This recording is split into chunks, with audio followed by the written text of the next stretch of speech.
Hey y'all, I apologize for my Jennifer Walters-esque hair today, but I guess it's kind of on brand because... What?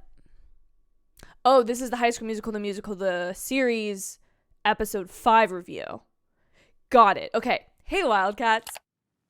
We're going to break format a little bit because I'm going to be honest, a couple characters who I usually have on my good side are being a little messy. And you know what? I'm going to go out there and do it. My wildcat of the week is actually Ricky, which if you were at my live stream on Monday, you would be like, this girl does not know how she feels about Ricky. She just changes her mind left and right on a dime. I think Ricky was the least messy of all characters. He was the most bearable to me of a lot of the characters this episode, with the exception of Courtney. I will not slander Courtney. And EJ just kind of played dumb the whole episode. So he and I are just like, we're taking a little break this week, okay? Let me put it this way. I thought this episode was really funny. I thought it was a good time, but it was very much like a bottle episode to kind of like, shake up the tension and get you to wherever we're going for the rest of the season, which I believe is only 3 more episodes. But let me explain to you maybe why I'm having these feelings. Because again, before we get too far into this, I did like this episode. First and foremost, Carlos. I was having the time of my life with Carlos. I was like, I will make Carlos the Wildcat of the Week again. I will do it until he caught Ricky on the hot mic. And he literally lied to his face and said, I'm not an instigator, when they're really getting close. And not only was it like not an instigator, but it wasn't like the hot mic was like, mom and dad are pissed at you, a scene between like Maddox and Jet. No, it was Ricky's like intimate feelings. And I just think that's a crappy thing for Carlos as a friend to do. And so I thought that was a little messy, Carlos. Babe, I'm sorry. That was a little messy of you. Then we have Gina, who in my opinion, and this is probably my hottest take of the episode, Gina's being way too overdramatic. Is part of this because I am not a 17-year-old girl and I'm 22 years old,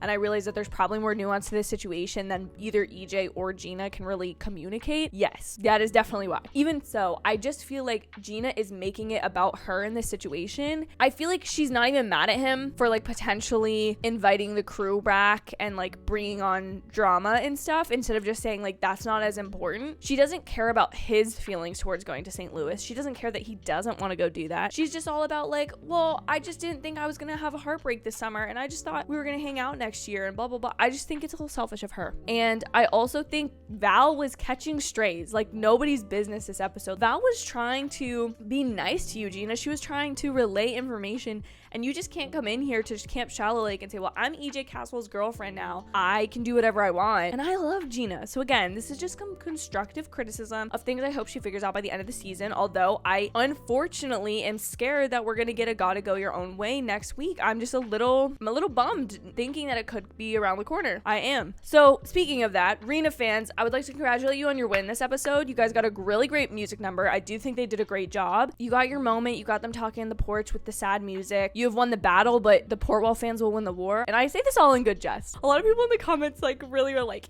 you hate Ricky, you hate Rena fans. I don't. We all watch the show. We all like the show. I just ship different people, but that's okay. Speaking of other songs that might be around the corner, the extreme missed opportunity of Work This Out in this episode, which again, feels like it's around the corner because there's all this drama now and they actually literally got to work through it. But Courtney literally says the line. There were 2 lines that were pretty much exactly stolen from High School Musical 2 in this episode. It was Gina talking about feeling like their summers are in 2 totally different directions, or they're having different summers, and Courtney talking about we need to like become a team again and work this out. Like there was an opportunity there. I was ready for someone to start playing the music and no one did. It was because they were all too busy being on their worst behavior and being messy that no one was there for me in that moment. Carlos should have been, but he was focused on being messy. That's why I got beef. That's why I got beef with some of these characters this week, okay?